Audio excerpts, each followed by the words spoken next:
Poaceae Poaceae family ग्रेमनी का नया नाम है। और इस नए नाम में जो आपके सिलेबस में है, और ये फैमिली आज आपकी लास्ट फैमिली है, अंतिम फैमिली है। और इसको फैमिली ऑफ ग्रासेस या फैमिली ऑफ सीरियल्स भी बोलते हैं, अनाजों की फैमिली। और जिस अनाज को हम लोग पढ़ने जा रहे हैं वो है ट्रिटिकम एस्टिवम। ट्रिटिकम एस्टिवम का मतलब हुआ कि गेहूं।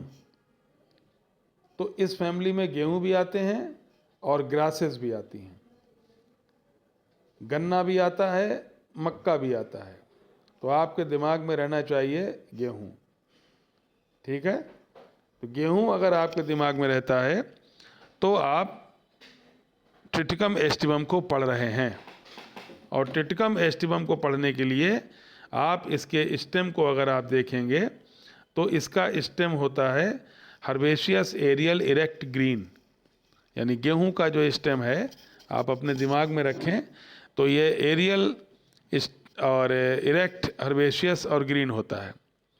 अगर लीफ को देखें आप तो लीफ अल्टरनेट होती है, एक्स स्टिपुलेट, सेसाइल और लिग्यूल प्रेजेंट होता है। ये लिग्यूल बहुत इंपॉर्टेंट कैरेक्टर है। यानी कि पोएसी या ग्रेमनी फैमिली के जो प्लांट्स होते हैं उनकी लीफ लिगुलेट होती है, लिगुलेट। और लिगुलेट लीफ को देखा गया है गेहूं के अंदर, ट्रिटिकम एस्टिवम के अंदर। तो अभी तक आपने कोई भी प्लांट ऐसा नहीं पढ़ा होगा जिसमें लीव्स लिगुलेट हो। केवल ग्रेमनी फैमिली को, पोएसी फैमिली को आप पढ़ेंगे जिसमें लीव्स लिगुलेट होती हैं। अब आई बात इन्फ्लोरिसेंस की। ये वो इन्फ्लोरिसेंस है जिसको आपने जब इस इन्फ्लोरिसेंस शुरू में पढ़ा था तब वहाँ पर आपने इसको छोड़ दिया था। हमने कहा था आपको स्पाइक ऑफ स्पाइकलेट्स आगे बताएंगे हम। यानी ये बहुत से स्पाइकलेट्स से मिल के बनता है। ये ऐसा स्पाइक है जो बहुत से स्पाइकलेट्स से मिलकर बनता है, स्पाइक ऑफ स्पाइकलेट्स। अगर हम स्पाइकलेट को देखें तो स्पाइकलेट को देखने पर हमको पता लगेगा कि इसमें a pair of glumes present at the base. Base पर 2 ग्लूम्स प्रेजेंट होते हैं। जो जो जो जो 2 पेयर ऑफ ग्लूम्स नीचे आपको दिखाई देंगे, अभी हम आपको दिखाएंगे भी, आप चाहें तो देख सकते हैं।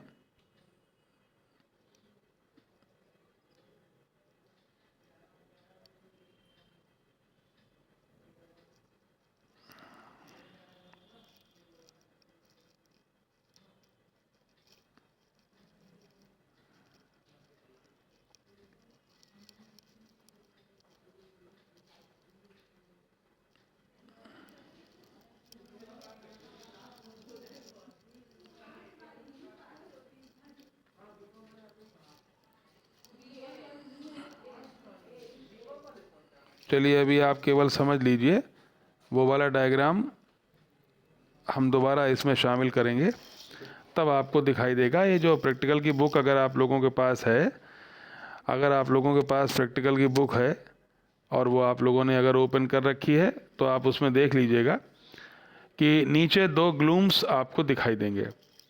और 2 ग्लूम्स जो आपको दिखाई देंगे उनके ऊपर, यानी कि after gloom is present Lemna और इंफीरियर पेलिया। ऊपर आपको 2 स्ट्रक्चर और दिखाई देंगे, इंफीरियर पेलिया एंड सुपीरियर पेलिया, ठीक। उसके बाद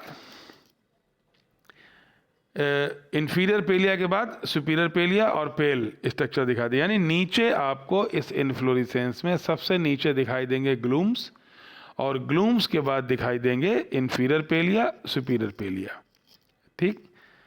इनकी जो बेसिक यूनिट है इन्फ्लोरेसेंस की, यानी कि अगर कोई आपसे पूछे कि इसमें वीट में जो इन्फ्लोरेसेंस है वो कैसा होता है, तो आप बताएंगे कि वीट में इन्फ्लोरेसेंस होता है स्पाइक ऑफ स्पाइकलेट्स। और स्पाइक ऑफ स्पाइकलेट्स का मतलब हुआ कि इसकी बेसिक यूनिट ऑफ इन्फ्लोरेसेंस की जो है वो है स्पाइकलेट। और जब बहुत सारे स्पाइकलेट आपस में जुड़ जाते हैं तब उनको कहते हैं हम स्पाइक ऑफ स्पाइकलेट्स। क्लियर? तो अगर हम इन्फ्लोरेसेंस को देखें, आप चाहें तो इसमें एक लाइन भी लिख सकते हैं कि जो इनमें इन्फ्लोरेसेंस होता है वो स्पाइक ऑफ स्पाइकलेट्स होता है। अब आती है बात इनके फ्लावर की। आप ये बात जानते हैं कि फ्लावर जो है वो सेसाइल है, इसका कंप्लीट है, जाइगोमॉर्फिक है, हर्माफ्रोडाइट है एंड हाइपोगाइनस है। यानी कि इनके फ्लावर में पेडिसिल नहीं है लेकिन बाकी सारी चीज़ें हैं, और जाइगोमॉर्फिक है। यानी कि अगर हम इसको वर्टिकली कट करते हैं तो ये दो भागों में डिवाइड होता है सेंटर से होते हुए, और बाकी अगर किसी अन्य प्लेन से इसे काटते हैं तो ये दो भागों में डिवाइड नहीं होता। ओवरी इसमें सुपीरियर होती है। यहाँ पर आपको ये भी जानना आवश्यक है कि मोनोकॉट की सबसे एडवांस फैमिली है ये पोएसी। हचिंसन ने इसको सबसे एडवांस फैमिली कहा। बेंथम एंड हुकर ने एस्टेरेसी को बहुत ही एडवांस फैमिली कहा था, सबसे एडवांस। तो बेंथम एंड हुकर के हिसाब से सबसे कम विकसित फैमिली थी Ranunculaceae, highly primitive Ranunculaceae, highly advance Asteraceae Compositae. लेकिन हचिंसन के अनुसार highly primitive Magnoliaceae and highly advance Poaceae. तो ये सेसाइल हुआ, जाइगोमॉर्फिक हुआ, हर्माफ्रोडाइट हुआ एंड हाइपोगाइनस हुई है फैमिली। ठीक है? तो inflorescence spike of spikelets and flower complete zygomorphic. यानी यहाँ पर अगर आपसे पूछा जाए पोएसी फैमिली की सबसे इम्पॉर्टेंट कैरेक्टरिस्टिक क्या हैं, तो कम से कम दो कैरेक्टर आप याद रखेंगे।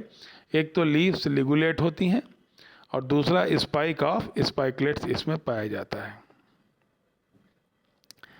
अब देखिए, आप जानते हैं कि कैलेक्स कोरोला वाली बात ख़त्म हो चुकी है। कैलेक्स और कोरोला दोनों फ्यूज़ हो चुके हैं, और फ्यूज़ होने के बाद जो चीज़ बनती है वो क्या कहलाती है? प्रतिमा मिश्रा बताओगी मुझे?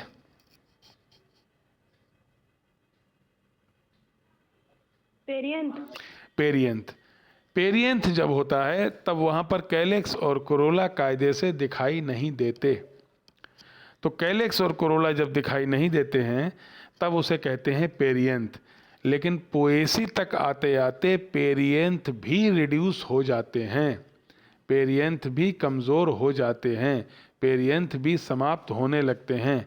और जब पेरियंथ भी समाप्त होने लगते हैं तो पेरियंथ की जो दो रूडिमेंट्री फ्री टेपल्स जो बचते हैं, यानी जो बचा हुआ पेरियंथ होता है, उसको हम लोग कहते हैं लॉडिक्यूल्स।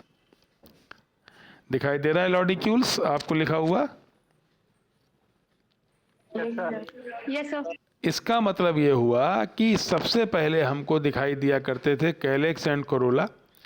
यू फॉर्बिएसी में जब हम आए तो हमको कैलेक्स कोरोला फ्यूज होके पेरियंथ दिखाई देने लगा, और जब हम मोनोकॉट की सबसे एडवांस फैमिली में आए तो पेरियंथ भी रिड्यूस हो गए, और रिड्यूस होके पेरियंथ ने बना दिया लॉडिक्यूल्स। ठीक?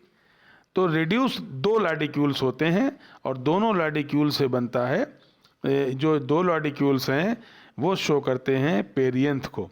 यानी कि अगर आपसे पूछा जाए कि लॉडिक्यूल्स क्या हैं, तो लॉडिक्यूल्स रिड्यूस्ड पेरियंथ हैं पोएसी फैमिली में। अब आइए एंड्रूशियम पे। देखिए, एंड्रूशियम में स्टेमेंस 3 हैं, पॉलीएंड्रस हैं और वर्सेटाइल है। ये वर्सेटाइल एंथर ही इस पोएसी फैमिली की सबसे इम्पॉर्टेंट कैरेक्टरिस्टिक है। अगर आपको ये गौर से स्टेमन बने जो दिखाई दे रहे हैं, तो अगर आप ये जो स्टेमन है ये घूम जाते हैं, जैसे पंखा घूमता है, ऐसे ही ये पेरियंथ, ये स्टेमन्स रोटेट करते हैं। तो जो रोटेट करते हैं उस रोटेशन की वजह से इनको कहा जाता है वर्सेटाइल। यानी कि लीफ लिगुलेट और एंथर वर्सेटाइल, यही है ग्रेमनी या पोएसी फैमिली की सबसे इम्पोर्टेंट बात। तो लिगुलेट लीव्स, वर्सेटाइल एंथर, और एंथर वर्सेटाइल बहुत इंपॉर्टेंट है। ये करेक्टर कॉम्पिटिशन्स के हिसाब से बहुत इंपॉर्टेंट है, बहुत ज़्यादा पूछा गया है और बहुत ज़्यादा पूछा जाता रहा है। ठीक है, तो अगर हम गायनीशियम पर आएँ तो देखो गायनीशियम जो है वो मोनोकार्पेलरी होता है, यानी एक सिंगल कार्पेल होता है। और जाहिर सी बात है कि जब सिंगल कार्पेल होगा तो वो सिनकार्पस नहीं हो सकता, क्योंकि एक ही कार्पेल है। तो मोनोकार्पेलरी है, कार्पेल एक है, ओवरी सुपीरियर है, स्टाइल एब्सेंट है, स्टिग्मा 2 हैं, और जो स्टिग्मा हैं वो फेदरी हैं। जैसे पंख होते हैं वो स्टिग्मा पंख की तरह होता है। आप गौर से देखो तो फेदरी स्टिग्मा आपको लिखा हुआ दिखाई दे रहा है। क्या लिखा हुआ दिखाई दे रहा है आपको? Yes sir. फेदरी स्टिग्मा दिख रहा है सबको? Yes sir. तो पहला इंपॉर्टेंट कैरेक्टर था लिगुलेट लीव्स, दूसरा इंपॉर्टेंट कैरेक्टर था वर्सेटाइल एंथर, दूसरा इंपॉर्टेंट कैरेक्टर था रिड्यूस्ड पेरियंथ लॉडिक्यूल्स, तीसरा एडवांस कैरेक्टर और इंपॉर्टेंट कैरेक्टर है फेदरी वर्सेटाइल एंथर, और चौथा इंपॉर्टेंट कैरेक्टर है फेदरी स्टिग्मा। और ये बहुत ज़्यादा पूछा गया है, फेदरी स्टिग्मा बहुत ज़्यादा कंपटीशंस में पूछा गया है।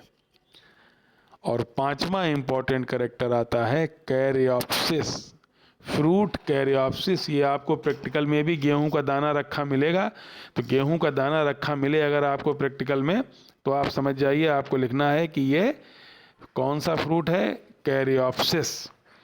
और कैरियोप्सिस फ्रूट की खास बात क्या होती है? Pericarp fused with seed coat, pericarp seed coat से फ्यूज होता है, इसको बोलते हैं कैरियोप्सिस।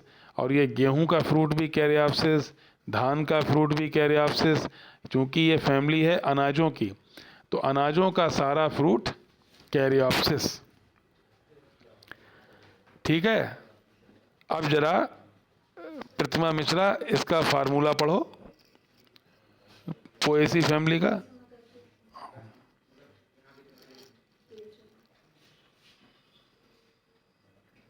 दो मिनट बैठो। हाँ भाई, कौन पढ़ेगा फ्लोरल फार्मूला इसका? सर हम पढ़ेंगे। पढ़ो तुम आज। सर ब्रैक्टिएट है, मतलब ब्रैक्ट प्रेजेंट, अब उसी को लीफ प्रेजेंट होगा सर।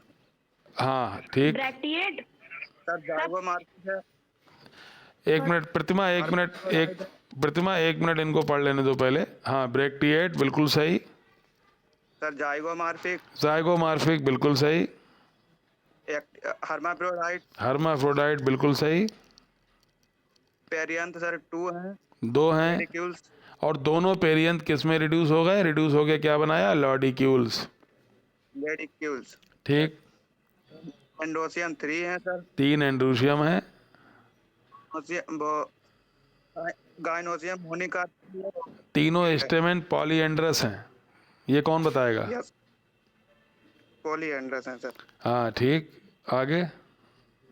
गाइनोसियम मोनोकार्पेली है। पूरा बताओ यार, तुम ऐसे टुकड़ों में बताओगे तो कैसे काम चलेगा? प्रतिमा मिश्रा तुम बताओ, चलो।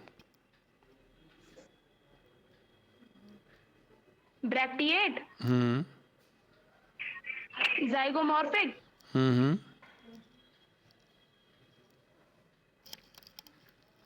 हर्माफ्रोडाइट, हम्म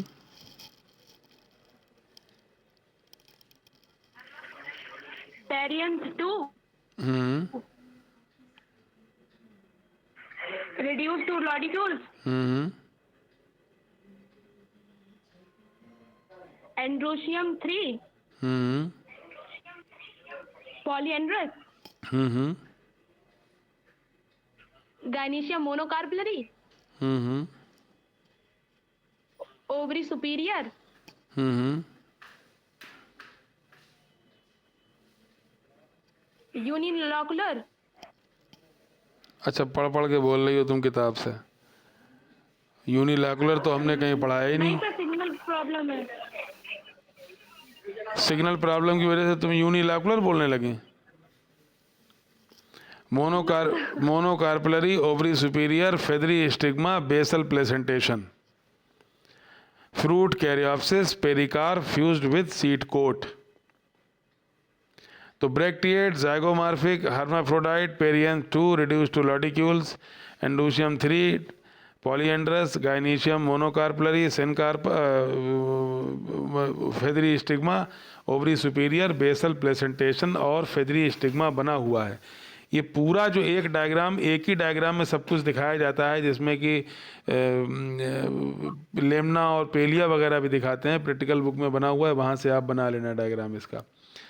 तो अगर इस फैमिली की खास बात पूछी जाएगी, ये देखो बना हुआ है, ये जो दो बने हैं ये पेरियंथ हैं, तो ये इन्फीरियर और सुपीरियर पेलिया हैं।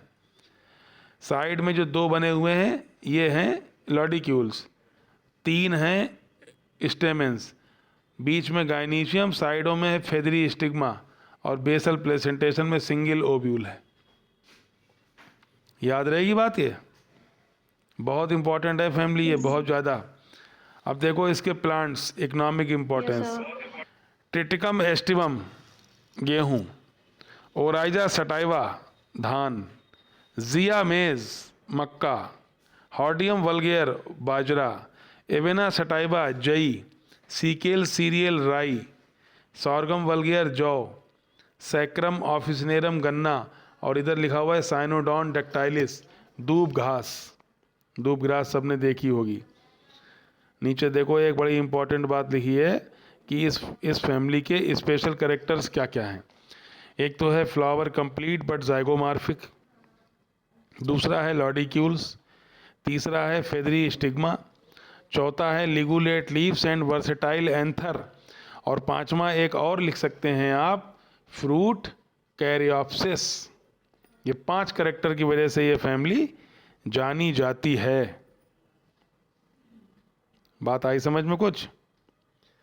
और दुनिया की सर्वाधिक उत्पादन वाली फसलें निम्न हैं। सबसे ज़्यादा प्रोडक्शन इस दुनिया में सबसे ज़्यादा कौन सी चीज़ उगाई जाती है? नंबर 1 पे वीट, नंबर 2 पे राइस, नंबर 3 पे मेज़, नंबर 4 पे पोटैटो और नंबर 5 पे बाजरा।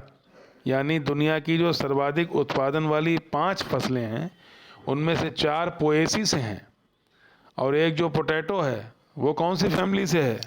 कौन बताएगा? कौन सी? सोलेनेसी। यानी कि ये दुनिया का जो सर्वाधिक प्रोडक्शन वाली 5 फसलें हैं वो केवल 2 फैमिली से होती हैं, एक तो पोएसी और दूसरी सोलेनेसी। ठीक है, तो ये हचिंसन के अनुसार, हचिंसन ने ये कहा था कि ये फैमिली जो है वो सबसे एडवांस है। वरना हम लोग जो फैमिली सबसे एडवांस पढ़ते हैं वो पढ़ते हैं एस्टेरेसी, कंपोस्टी, लेकिन पोएसी जो है वो सबसे एडवांस फैमिली है हचिंसन के अनुसार। अब ये जब क्वेश्चन आए तो क्वेश्चन पे आप ध्यान रखें, क्वेश्चन में जो भी अगर दोनों ऑप्शन दिए हैं तो पोएसी पे लगाएं, वरना एस्टेरेसी पे लगाएं क्लिक आप। कुछ बात समझ में आई? लिगुलेट लीव्स, वर्सेटाइल एंथर पहला इंपॉर्टेंट कैरेक्टर, दूसरा कंप्लीट बट ज़ाइगोमॉर्फिक, ठीक, तीसरा वर्सेटाइल एंथर, तीसरा लॉडिक्यूल्स, चौथा वर्सेटाइल एंथर, पांचवा फेदरी स्टिग्मा, छठा फ्रूट कैरियोप्सिस। ये बहुत इंपॉर्टेंट है, कैरियोप्सिस फ्रूट। ठीक है, ये याद हो जाएगा, बना लोगे। और ये है इसका फ्लोरल फार्मूला जो आपको बनाना पड़ेगा, जिसमें लॉडिक्यूल्स भी दिखाई दे रहे हैं और स्टेमेंस भी और फेदरी स्टिग्मा भी आपको दिखाई दे रहा है। और ये हैं इसके प्लांट्स के नाम जो आपको याद होना चाहिए, क्योंकि अनाजों के हैं। Triticum Oryza, जियामेज, हॉर्डियम, Avena, सीकेल, sorghum, sacrum ऑफिसनेरम गन्ना। सबसे मीठी घास का नाम बताओ, कौन बताएगा? देखो पोएसी फैमिली जो है वो अनाजों की फैमिली है और घास की फैमिली है। तो इस फैमिली में जितनी भी चीज़ें आती हैं वो सब या तो अनाज हैं या घास हैं। तो जितने अनाज हैं वो घास भी हैं, यानी गन्ना घास भी है, और गन्ना बहुत मीठा होता है, तो सबसे मीठी घास हुई गन्ना। क्लियर? कोई दिक्कत किसी को? बताओ, any problem? Yes sir. No sir. सब सही है, क्लियर हो जाएगी। कल हम तुम्हें पढ़ाएंगे क्लासिफिकेशन, फैमिली सारी खत्म आज।